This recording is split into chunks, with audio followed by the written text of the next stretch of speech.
Here we are in Chapter 3 review exercises, numbers 18 through 23.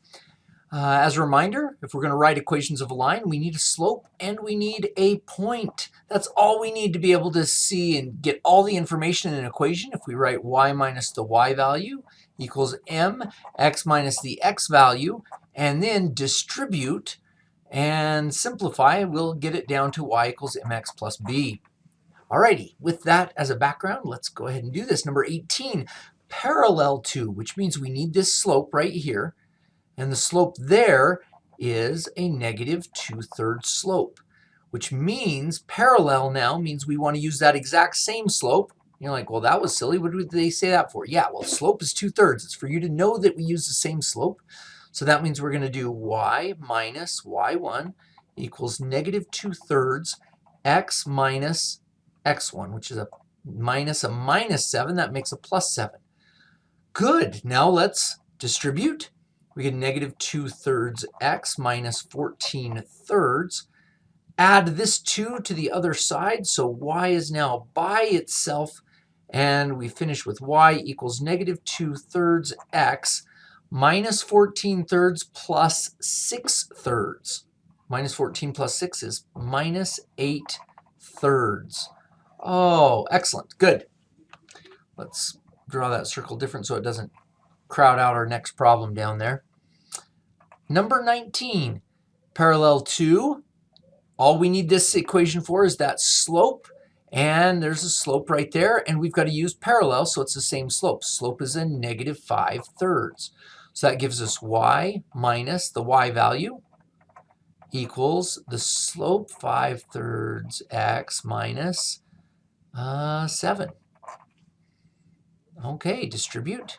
We get negative 5/3 x plus 35/3 equals, subtract the 2 over, and y is now by itself. So we get y equals negative 5/3 x plus 35/3 minus 6/3. So that's going to be plus 29/3. Excellent. Number 20. Ooh, this one changes it up a little bit. Look at that. Perpendicular to. So let's get this slope right here. So it's in standard form. The slope will be a positive 1/2. You can either subtract the x and divide by a negative 2 to get m in front of x, or you can do the shortcut from standard form. So the slope is 1/2. We don't want that slope. We want perpendicular to that slope, so that is the negative reciprocal. That's negative 2 over 1 and goes through that point. So that is y minus minus 5 equals negative 2 x minus 4. So we get, let me see, jump that guy in, and we get y equals negative 2x plus 8. And then we're going to subtract 5, so y is by itself. Y equals negative 2x. Negative 8 plus 5 is a plus 3. Excellent. Okay, number 21. Perpendicular to, so that means we grab this slope as 2/7. We don't want that slope. We want perpendicular to that slope, which is the negative reciprocal, negative 7/2. That's what we want.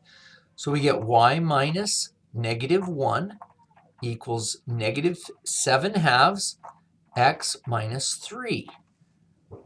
Good. Let's simplify it down now. So we get negative 7/2 x plus 21/2, and then subtract 1 so that y can be by itself. And we get y equals negative 7/2 x plus 21/2 minus 1 is the same as 2/2. So 21 minus 2 is plus 19/2. Excellent. Okay, number 22. Notice we're writing the equation of a perpendicular bisector. So we got to do perpendicular. We'll have to do that negative reciprocal slope. And bisector means we're going to cut them in half. So we've got the point 2, 5 and negative 4, 1. So let's first get the slope here. We can do that. Slope is 5 minus 1 over 2 minus a minus 4. So that's 4 over 6, which is 2/3. So that's the slope here. And let's make sure we understand what's going on. 2, 5 would be about right up there. Negative 4, 1 would be about right there. And so this slope is positive. Good. Everything makes sense. But now, what happens when we say we don't want this line, we don't want that slope, we don't want these points, we want perpendicular, means it goes down through, I don't know, something like that. Perpendicular, and it bisects, it means it hits it right in the middle. That means we need the slope to be negative 3/2. That's the perpendicular slope. And then the point has to be the average of these two. So we take 2 plus a negative 4, 2 plus a negative 4, and then divide by 2. That's the average. So that gives us negative 1. And 5 plus 1 divided by 2, 5 plus 1 divided by 2, that's 6 divided by 2 is 3. So that point right in the middle of the two purple ones would be negative 1, 3. Well, that gives us our information that we need.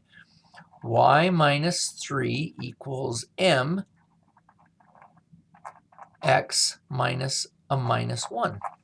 Yeah, there we go. Just using the same thing we've been using, but now it's just a little bit tougher to get all of the slope and point that we actually want. Jump that in. Let's simplify it out. Negative 3/2 x minus 3/2.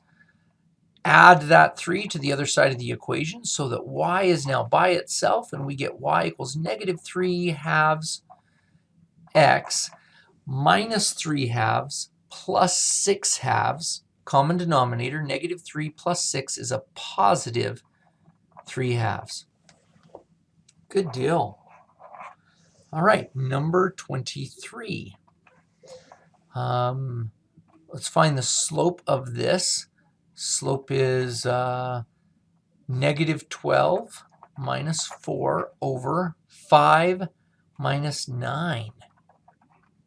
So that's going to be negative 12 minus 4 is negative 16. 5 minus 9 is negative 4. Negative 16 divided by negative 4 is a positive 4. Let's see what that looks like on the graph. 5, 12, oh, way up here. And 9, oh, 5, negative 12. I really did that one wrong. 5, negative 12 is like way down here. And then 9, 4 would be about right there. Yeah, that kind of makes sense that that's a fairly steep slope, positive. So that makes sense. So we don't want him. We want something completely different.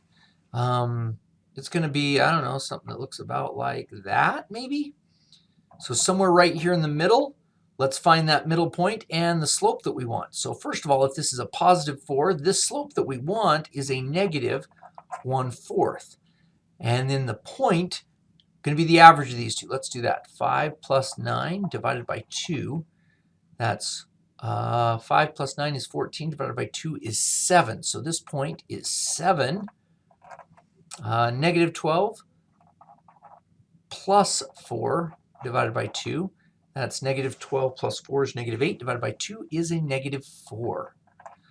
There we go. 7, negative 4 is our point. So this is the information that we're going to make our line with. Y minus the y value equals negative 1/4 x minus the x value, 7. Excellent. Now let's jump it in. Negative 1/4 x plus 7/4.